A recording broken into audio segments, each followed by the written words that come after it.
यश प्रकाशन के यशस्वी प्रबंधक आदरणीय शर्मा जी, प्रिय राहुल और जतिन,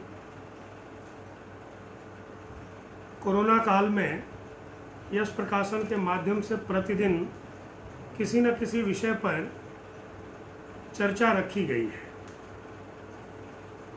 यह रचनात्मकता बनी रहे, इसके लिए मैं जी सहित उनके दोनों सक्रिय और यशस्वी पुत्रों को साधुवाद देता हूँ। यह वैश्विक विपदा का समय है और इस विपत्ति के समय दुनिया अपने अपने ढंग से उबरने का प्रयास कर रही है, लेकिन मनुष्य की चिंताएं अलग हैं। ये संभव नहीं है। दुनिया के अधिकांश देश इससे पीड़ित हैं।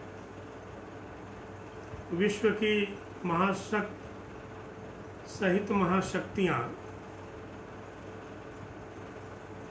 इससे कुछ ज़्यादा ही पीड़ित है। भारत पीड़ित देशों में से एक है। 135 करोड़ की जनसंख्या, आज तक लगभग 2 लाख कोरोना से पीड़ित मरीज, और इनकी एक व्यापक व्यवस्था हो सके इसके लिए सरकार भी लगी हुई है और समाज भी लगा हुआ है। साहित्यकार इसे किस तरह से देख रहा है? साहित्यकारों को देखने के अपने अपने ढंग हैं। रचनात्मक रूप से यह किस रूप में आएगा या आ रहा है, इसकी दृष्टि क्या है, यह हमारे विचार का विषय है। लिखने के लिए साहित्य की सभी विधाओं में इस कोरोना काल ने प्रचुर सामग्री दी है। साहित्यकार अपनी सामग्री किसी भी समय ढूंढता है, लेकिन मानवीय संवेदनाएं जहाँ पर अधिक पीड़ित हों, मानवीय संवेदनाएं जहाँ पर अधिक ग्रसित हों, ऐसी स्थिति में सहृदय साहित्यकार का करुणा से युक्त होना स्वाभाविक है। इस स्थिति में जो समाज की करुणाजनक स्थितियां हैं, उसका साहित्य निरूपण कर रहा है, प्रत्येक भाषा में कर रहा है। इस बीच बहुत सी कविताएं लिखी गई, लघु कथाएं लिखी गई हैं, कहानियां लिखी जा रही हैं। ज़्यादातर का विषय एक है कि इस कालखंड में भारत के विभिन्न भागों से एक बहुत बड़ी आबादी अपने घर की ओर वापस जा रही है, शहरों से पलायन कर रही है, विश्व में पलायन कर रही है। जहाँ की बनावट शहर केंद्रित है, वहाँ यह दृश्य देखने में नहीं आएगा, लेकिन भारत की पूरी बनावट और बुनावट शहर केंद्रित नहीं है। गांवों से आबादी शहरों में काम करने के लिए जाती है, लेकिन इस कालखंड ने और शहर के लोगों ने उनकी चिंता नहीं की। कई बार ऐसी स्थितियां थी कि वो चिंता नहीं कर सकते थे। जो भी हो, उनको पलायन करके अपने घर की ओर वापस जाना पड़ा, और वापस जाने का जो दुख कष्ट है उसको उपस्थित करना साहित्यकार का धर्म है। साहित्यकार उस काम को कर रहा है। दूसरी तरफ समाज का एक बड़ा यथार्थ और भी है कि समाज का एक बहुत बड़ा वर्ग, हम सरकार की बात न भी करें तो हमारे समाज के लोग इस पूरे कालखंड से उबरने के लिए और पीड़ितों, संक्रमितों की मदद करने के लिए सामने आए हैं। उसके बारे में लिखा जाना बाकी है। जब भी हम लिख रहे हैं तो हमारे सामने वो चीज़ें आ रही हैं। पीड़ित का दर्द यह एक विषय है, लेकिन एक बहुत बड़ा वर्ग उस पीड़ित की सेवा में लगा हुआ है। उसका भी घर है, परिवार है, वो अपने घर से दूर भी है और सरकारी प्रयत्नों से इस काम को नहीं कर रहा है। उसके विषय में कोई कविता और कहानी देखने को नहीं मिली। सरकार ने अवश्य उनके लिए कभी ताली बजवाई, थाली बजवाई या दीपक जलाने के लिए प्रेरित किया। कई बार हमको लग सकता है कि वो सिपाही है या डॉक्टर है, यह उसका काम है, उसको करना ही चाहिए। लेकिन इस काम को वो प्रतिदिन की दिनचर्या में भी करता था। इस कालखंड में उसने जो विशेष किया और किन परिस्थितियों में विशेष किया, इस पर अभी साहित्यकारों का ध्यान नहीं गया है। गया होगा तो पढ़ने में इस तरह की सामग्री नहीं आई। जब हम इस पर चर्चा कर रहे हैं कि कोरोना काल में साहित्य किस प्रकार से लिखा जाए, तो ये लोग छूट न जाए। आप व्यक्तिगत रूप से संपर्क करेंगे, करीब जाकर के देखेंगे तो बात ध्यान में आएगी कि सेना से लेकर पुलिस तक, डॉक्टर्स, नर्स किस तरह से कोरोना से ग्रसित हुए सेवा करते हुए। गर्भवती महिलाएं सड़कों पर चल रही हैं अपने घर पहुंचने के लिए। दूसरी तरफ गर्भवती नर्सें कोरोना पीड़ितों की सेवा में लगी हुई हैं। संभ्रांत परिवारों की महिलाएं सब काम छोड़ करके, जिन महिलाओं ने कभी झाड़ू नहीं उठाया, जिन्हें खाना बनाने का अभ्यास नहीं है, वे महिलाएं भी अपने घर में पूड़ियाँ बना रही हैं, सब्जी बना रही हैं, स्वयं या किसी के माध्यम से गरीब बस्तियों में उसे भेज रही है। यह समाज का एक दूसरा पक्ष है। यह आदर्श नहीं है। इस पर लिखा जाना आदर्शवादी लेखक नहीं है। यह भी समाज का यथार्थ है। समाज किस तरह से लाखों लोगों की सेवा में लगा है।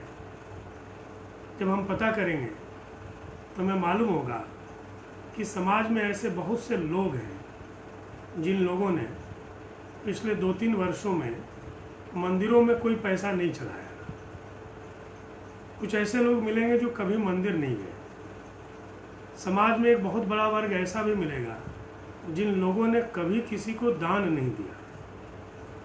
पिछले 2 वर्षों में किसी भी सेवा के काम में उन्होंने कोई मदद नहीं की। लेकिन इस समय मैं लाखों रुपया देने वालों की बात नहीं करूँगा। लाखों रुपये तो एक समृद्ध व्यक्ति और अति समृद्ध व्यक्ति दे सकता है, लेकिन वे लोग जिनमें दान देने की कोई प्रवृत्ति नहीं थी, उन लोगों ने इस कोरोना काल में उदार हृदय से या दिल खोल कर गरीबों के लिए कुछ न कुछ किया है।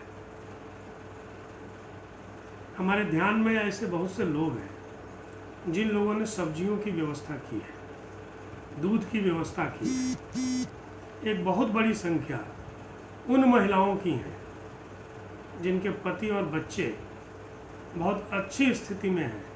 कोरोना के शुरुआती काल में जब बात आई कि मास्क की कमी हो गई है, मास्क नहीं मिल रहा है, तो उन महिलाओं ने अपने घरों के जो कपड़े उनको निकाल करके मास्क सिलना प्रारंभ किया और उस मास्क को किसी अमीर आदमी को नहीं, झुग्गी और गरीब बस्तियों में प्रतिदिन बना करके बांटा और दिया। एक बहुत बड़ी संख्या इसी समाज से ऐसे लोगों की है जो रेलवे स्टेशन पर दिख सकते हैं कि रेलगाड़ियों में भोजन पहुंचा रहे हैं। संभव है उस भोजन से एक रेलगाड़ी में 1200 लोग बैठे हुए हैं, तो उन 1200 लोगों के लिए भोजन नहीं होगा। 1200 लोगों का भरण पोषण नहीं हो सकता। उनके घर तक पहुंचने के लिए तो बिल्कुल नहीं हो सकता, लेकिन उन 10 लोगों ने पूड़ी, सब्जी, पराठा उसको बनाने के लिए सामग्री एकत्रित की, सामूहिक रूप से बनवाया या अपने घरों से बना करके इकट्ठा किया। उन्हें भी कोरोना का भय है। कोरोना हुआ भी बहुत लोगों को, संक्रमित हुए, लेकिन इस भय का परित्याग करके रेलवे स्टेशन पर आए, बस स्टैंड पर गए और कोरोना पीड़ितों को बांटा, भोजन बांटा, पानी दिया। उस पानी से बस में बैठे हुए 100 लोगों को पानी नहीं मिला, लेकिन 100 लोगों को वो पानी देगा ये अपेक्षा भी नहीं है। लेकिन समाज, भारतीय समाज अपनी जिम्मेवारियों को पूरा कर रहा था।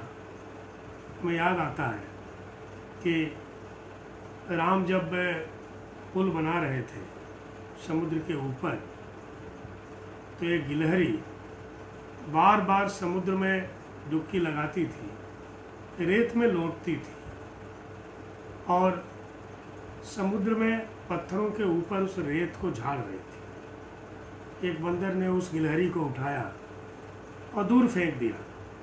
वो गिलहरी राम के गोदी में आकर के गिरी और रो रो करके बताया, मैं पुल बना रही हूँ और पुल बनाने में मदद कर रही हूँ, ये बंदर मुझे पुल नहीं बनाने दे रहे।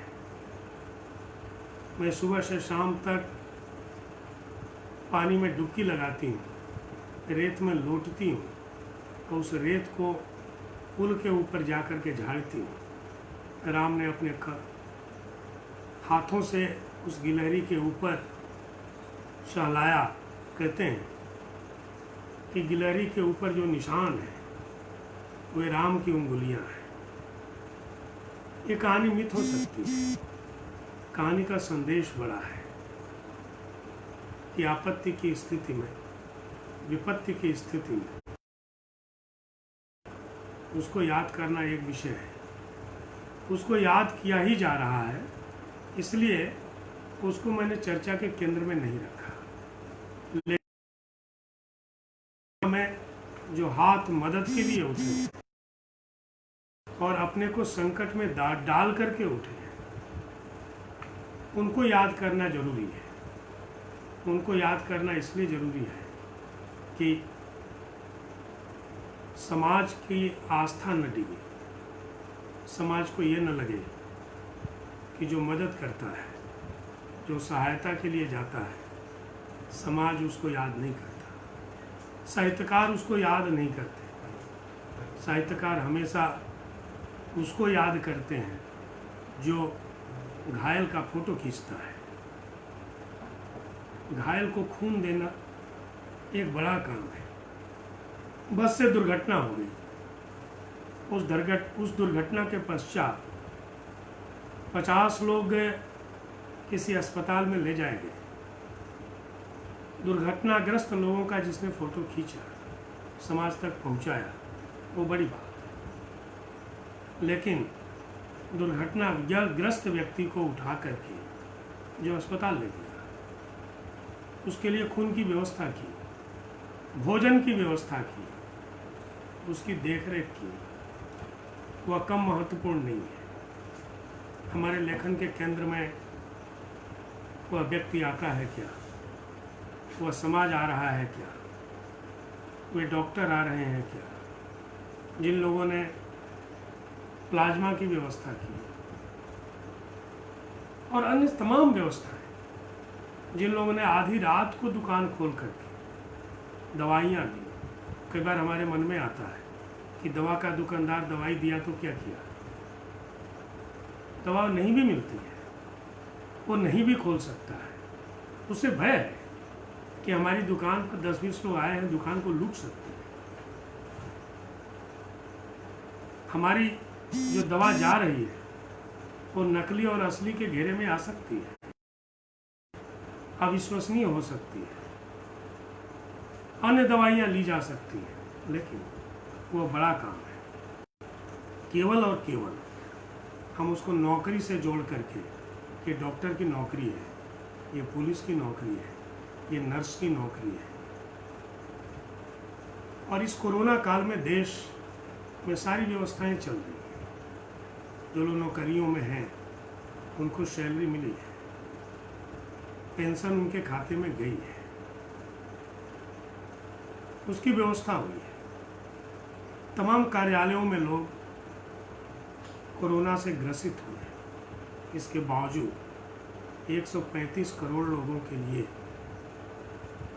सुचारू शब्द नागवार गुजर सकता है, लेकिन एक बड़ी व्यवस्था भारत में सरकार ने और समाज ने भी किया है। उस पर ध्यान अभी साहित्यकारों का नहीं गया। हम देख रहे हैं कि जिन देशों की आबादी 10 करोड़ है, 7 करोड़ है, 15 करोड़ है, 30 करोड़ है, उनकी व्यवस्था कैसी लड़खड़ाई हुई है। जिनकी प्रति व्यक्ति आय हमसे बहुत अधिक है, उन देशों की व्यवस्था कैसी है। जो विकसित देश हैं उनकी व्यवस्था कैसी लड़खड़ाई हुई है। उन तमाम परिस्थितियों में हम भारतीय संदर्भों में विचार करें तो साहित्य लिखने के लिए हमारे पास बहुत सामग्री है। और साहित्य केवल कविता और कहानी नहीं, नाटक के लिए बहुत सामग्री है, उपन्यास के लिए बड़े प्लॉट हैं, लघु कथाएं हैं। जिन लोगों ने इस बीच कठिन यात्राएं की हैं,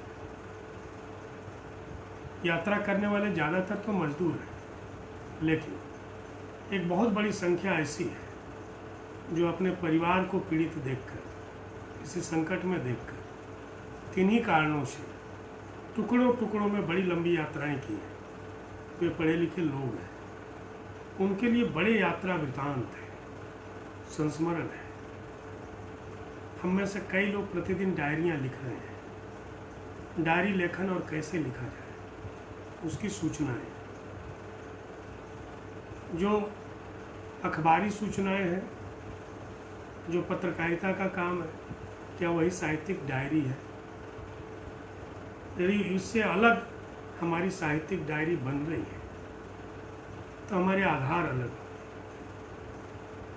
हमारे लेखन का, हमारे विचार का, हमारे कार्य का। क्या साहित्यकार केवल फोटोग्राफी के लिए है, या साहित्यकारों ने कोई महत्वपूर्ण भूमिका इस कोरोना काल में समाज की उस पीड़ा को देखने के लिए और पीड़ा से उबारने के लिए, समाज को दुखों से बाहर लाने के लिए कुछ किया है, तो वह भी हमारे लेखन का विषय है। केवल और केवल उस चित्र के साथ अपने को जोड़ना कि एक बीमार, दुखी, पीड़ित को गिद्ध ललचाई आंखों से देख रहा है। मैं कई बार सोचता हूँ उस चित्रकार के बारे में कि यदि सचमुच गिद्ध है उसकी आंखों के सामने उसे मार देता, तो क्या वह फोटोग्राफर अपने को माफ़ कर पाता? मैं जहाँ तक कथा से अपनी बात पूरी करूँगा, कोरोना के समय में भगवान बुद्ध के कई जन्मों की कथा मिलती है। एक जन्म की कथा है कि भगवान बुद्ध जंगल में गए, उनका प्रिय शिष्य भी उनके साथ था। बुद्ध ने देखा कि पहाड़ी के नीचे एक व्याघ्री ने एक बच्चे को जन्म दिया है। देखा कि वो व्याघ्री भूखी है और बार बार व्याघ्री अपने बच्चे को खाना चाहती है। बुद्ध ने देखा कि उसकी क्षुधा की तृप्ति तो होगी, लेकिन साथ ही मातृ मर्यादा का उल्लंघन हो जाएगा। हमारी आंखों के सामने कोई माँ अपने बच्चे को खा जाए तो अपने शिष्य को कहा कि जाओ जंगल से मांस लेकर आओ। शिष्य ने कहा कि हम तो अहिंसक हैं, मांस कहाँ से ला सकते हैं? बुद्ध को भी लगा कि बात तो ठीक कह रहा है कि मरे हुए जानवर का मांस लाओ। इसने बच्चे को पैदा किया है, इसे भूख लगी है और ये मांसाहारी पशु है, व्याघ्री है, इसे मांस देना ही होगा। शिष्य दूर गया, बहुत देर तक आया नहीं। बुद्ध देखते रहे। बुद्ध ने विचार किया कि मेरे आंखों के सामने यह व्याघ्री अपने बच्चे को खा जाएगी तो मेरे जीने का क्या हक है? संविद्यमाने सकले शरीरे मृगयामिकी मांसमय। मेरा शरीर मांसल है, इस मांसल शरीर के रहते हुए हम मांस ढूंढ रहे हैं। ऐसा विचार करके भगवान बुद्ध ने स्वयं को उस व्याघ्री के सामने गिरा दिया। शिष्य आकर के देखा कि भगवान को व्याघ्री खा रही है। ये कोरोना काल में बहुत ही प्रासंगिक कथा है। कोरोना काल में हम कष्टों का वर्णन कर रहे हैं, लेकिन कष्ट पीड़ितों के पास सामग्री लेकर जाने वालों का जो समूह है वह कम दिखलाई पड़ रहा है। 20 पीड़ित हैं, 20 पीड़ितों से प्रश्न करता, दुख के वर्णन करता तो है, लेकिन 20 पीड़ित किसी गांव के पास है तो उस गांव में उस चेतना को जागृत करके क्या एक पूरा का पूरा गांव उस गांव में ठहरे हुए, उधर से गुजरते हुए क्या सड़क के किनारे के गांव समाप्त हो गए? गांव से दौड़ करके रोटी लेकर के उनके पास जाने वालों की भीड़ नहीं दिखी, समूह नहीं दिखा। लेकिन जहाँ तहाँ भी, जिस प्रकार भी जो लोग इस काम में लगे हुए हैं, उस काम का वर्णन आज के साहित्य का यथार्थ होगा। सेवाओं का वर्णन, उसका निरूपण आज की कविता का यथार्थ होगा कि जब मानवता पीड़ित थी, दुखित थी, संकटग्रस्त थी, तो हमारे इन मजबूत हाथों ने सेवा के लिए हाथ बढ़ाए, ताकत देने के लिए हाथ बढ़ाए, मानवता को बचाने के लिए हाथ बढ़ाए। और यह जो साहित्य है यह वस्तुतः कोरोना काल का साहित्य है। कोरोना काल का साहित्य कोविड-19 से उबरने का साहित्य है। उबारने वालों के पक्ष में लिखा हुआ इस युग का यथार्थ होगा और यह यथार्थ समाज का और भारतीय संवेदना का, मूल्यों का, मनुष्य जात के रक्षा का, पशु पक्षियों की रक्षा का, जीव जंतुओं की रक्षा का जो बढ़े हुए हाथ है, सेवा के लिए बढ़े हुए हाथ, रक्षा के लिए बढ़े हुए हाथ, समर्पण के लिए बढ़े हुए हाथ, ये भारतीय समाज का यथार्थ है। यह यथार्थ हमारे साहित्य के माध्यम से आना चाहिए। बहुत अच्छे विषय पर राहुल और जतिन ने इस कार्यक्रम को रखा।